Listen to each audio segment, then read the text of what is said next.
கார்த்தி ரேவதி சீரியல்ல ஒரு சூப்பரான எபிசோட் வந்துருக்குன்னே சொல்லலாம். மிஸ் பண்ணாம ஃபுல் வீடியோ கேளுங்க. வீடியோக்குள்ள போறதுக்கு முன்னாடி நம்ம சேனலை லைக் அண்ட் சப்ஸ்கிரைப் பண்ணி சப்போர்ட் பண்ணுங்க. இப்போ பாத்தீங்கன்னா நம்மளோட சிவனாண்டியும் அதுக்கப்புறம் நம்மளோட சந்திரகலா இவங்க 2 பேரும் பேசிட்டு இருக்காங்க. அதாச்சும் நம்மளோட ராஜா சேதுபதி 90 நாள் டைம் கொடுத்துருக்காரு. அதுக்குள்ள கார்த்தி குடும்பத்தை ஒண்ணு சேர்க்கலைன்னா உயிரை விட்டுருவேன் அப்படின்னு சொல்லி சந்திரகலா கிட்ட சொல்லிட்டு இருக்காங்க. இப்போ மருதுவோட விஷயம் பாத்தீங்கன்னா நம்மளோட சிவனாண்டிக்கு தெரிய வருது. தெரிய வந்ததுக்கு அப்புறம் நம்மளோட மருது பதட்டமாயி பயந்துடுறாரு. ஐயோ நம்மளுக்கு கிடைக்காம போயிடுவாளா அப்படின்னு சொல்லிட்டு அப்போ சார் எனக்கு தெரியாமல் பண்ணிட்டேன், அந்த அளவுக்கு எனக்கு தெரியாது சார் அப்படின்ற மாதிரி மழுப்புறாங்க. அப்போ பார்த்தீங்கன்னா நம்மளோட சிவனாண்டி ஒன்றும் பயப்படாதீங்க, எனக்கு எந்த பிரச்சனையும் கிடையாது, நாங்களே உங்களுக்கு ஹெல்ப் பண்ணுறோம், நீங்கள் கவலையப்படாதீங்க, கல்யாணத்துக்கு எல்லாமே என்னென்ன பண்ணமோ உங்களுக்கு கூட நிற்போம் அப்படின்ற மாதிரி சொல்கிறாங்க. பழையபடி மகேஷ் கெட்டவன் தெரிஞ்சு ரேவதியை கல்யாணம் பண்ணி வைக்கிற மாதிரி இவரையும் கெட்டவன் தெரிஞ்சு குடும்பத்தை அழிக்கிறதுக்கோசம் நம்ம சிவனாண்டியும் சந்திரகலாவும் ஹெல்ப் பண்ண ஆரம்பிச்சிட்டாங்க. குட்டிச்சவரா சாமுண்டீஸ்வரி குடும்பமும் ரேவதியோட வாழ்க்கையும் போனாலும் அதை பற்றி கவலை இல்லை. எப்படியாச்சும் இவனை கல்யாணம் பண்ணி வைக்கிறதுல நம்மளுமே தீவிரமாக இருக்கணும்.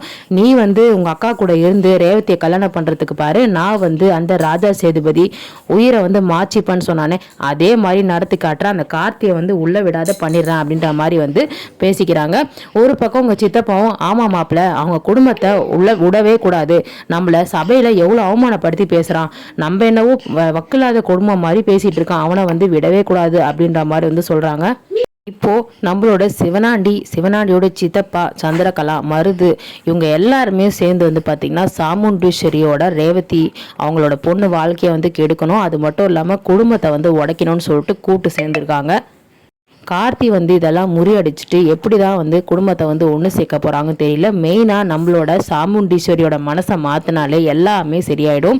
நம்ம ரேவதியோட வாழ்க்கை இது கையில் இருக்குது. சாமுண்டீஸ்வரி புரியாமல் மருது நான் பார்த்த மாப்பிள்ள நல்லவன் அப்படின்னு சொல்லி நினச்சிட்டு இருக்காங்க. கார்த்தி பதிலுக்கு பொண்ணு காலத்தில் மருது அவெல்லாம் தாலி கட்ட முடியாது, நான் தான் தாலி கட்ட போகிறேன் அப்படின்னு சொல்லிட்டு சொல்லியிருக்காங்க.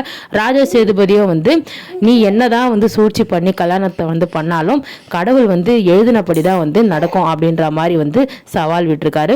இப்போ அடுத்தது நம்மளோட ரேவதியோட கல்யாணம் எப்படி நடக்க போகுது அப்படின்றது தெரியல. கார்த்தி எப்படியாவது ஆஃபீஸில் வேலை செய்கிறவங்க என்ன பிரச்சனை பண்ணுறாங்க, இது எது மூலிமா அதில் லிங்க் இருக்குது அப்படின்னு சொல்லி தெரிஞ்சுக்கிட்டு நம்மளோட மருது மாட்டி விடுறதுக்கு தான் பார்த்துட்ருக்குறாங்க. ஸோ கண்டிப்பாக மருது கரெக்டாக தாலி கட்டும் போது மாட்டிப்பார். மாட்டினதுக்கு அப்புறம் நம்மளோட கார்த்தி தான் மாதம் தாலி கட்ட போகிறாரு ரேவதிக்கு.